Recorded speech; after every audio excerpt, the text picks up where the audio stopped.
নমস্কার বন্ধুরা, সিম্পল রান্না উইথ মো চ্যানেলে আপনাদের স্বাগত। আজ আমি আপনাদের গজার রেসিপি দেখাবো।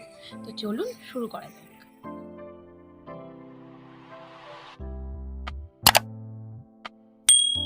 গজা তৈরি করতে আমাদের লাগছে ময়দা, সাদা তেল আর চিনি পাউডার। একটা পাত্রে প্রথমে যতটা পরিমাণ ময়দা নেব, ময়দাটা ঢাললাম।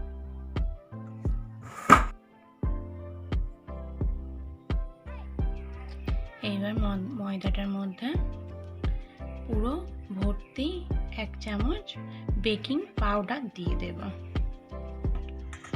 আর বেকিং পাউডার আর ময়দাটা ভালো করে মিশিয়ে নিতে হবে। এইভাবে মিশিয়ে নিলাম। এরপর এর মধ্যে একটু ময়াম দেওয়ার জন্য তেল দেব, সাদা তেল।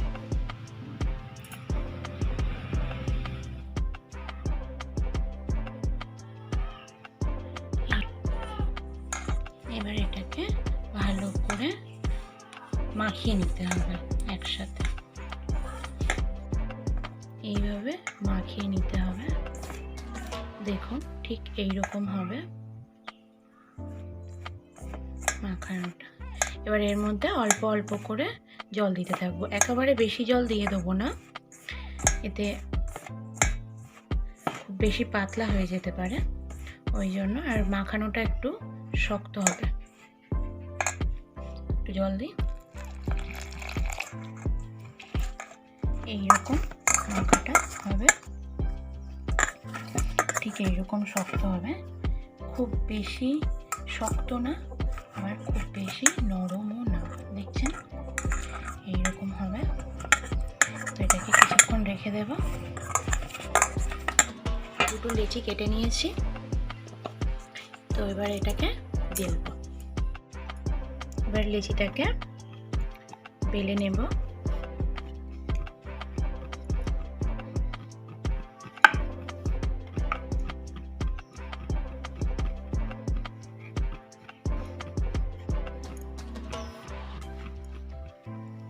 এইভাবে কেটে নিতে হবে। কেটে নিয়ে এটাকে পিস পিস করতে হবে, গজার মতো আর কি সেভ হবে।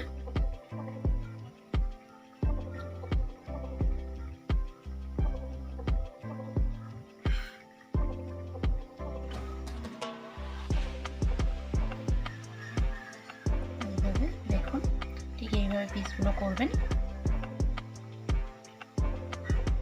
তারপর এগুলোকে তেলে ভেজে নিতে হবে। এবার গজাগুলোকে উল্টে পাল্টে নিতে হবে। এইভাবে তেলের মধ্যে এগুলোকে উল্টে পাল্টে দিতে হবে, একটু লাল লাল করে ভেজে নেব। দেখুন গজাগুলো ফুলে গেছে। তো এইবার একটু আঁচ জোরে দিয়ে আর গজাগুলোকে লাল লাল করে ভেজে নিতে হবে। বেশি লাল করবেন না, পুড়ে গেলে তেতো হতে পারে। তো হালকা লাল করে ভেজে নেবেন। তো আমার গজাগুলো ভাজা হয়ে গেছে। এবার এগুলোকে তুলে নিতে হবে।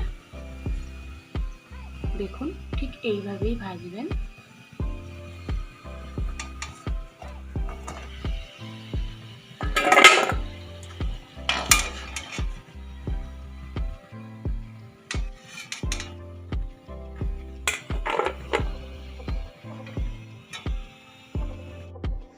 তো এই ভাজা গজাগুলোকে এবার চিনির রসের মধ্যে দেব, কিন্তু এর আগে এটাকে ঠান্ডা করে নেব। এখানে জল গরম হতে দিয়েছি কড়াইটা, এর মধ্যে এবার চিনি দিয়ে দেব।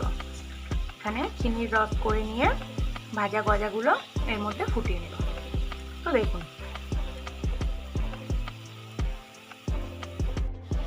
চিনি দিয়ে দিলাম।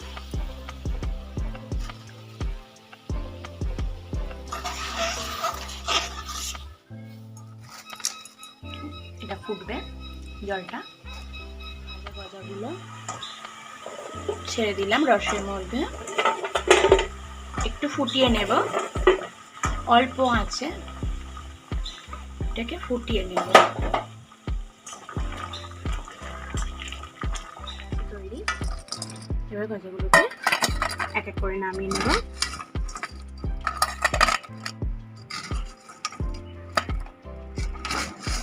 একদম দেখুন দোকানের মতোই হয়েছে।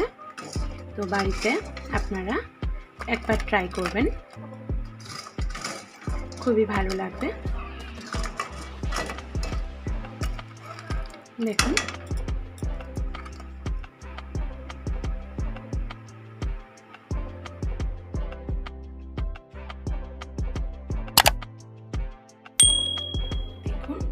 গজা তৈরি হয়ে গেছে। আর আপনারা গজাটা বাড়িতে বানিয়ে দেখবেন, কমেন্টে জানাবেন কেমন হয়েছে। আর এরকম সহজ রেসিপি পেতে গেলে আমার চ্যানেলটাকে সাবস্ক্রাইব করবেন।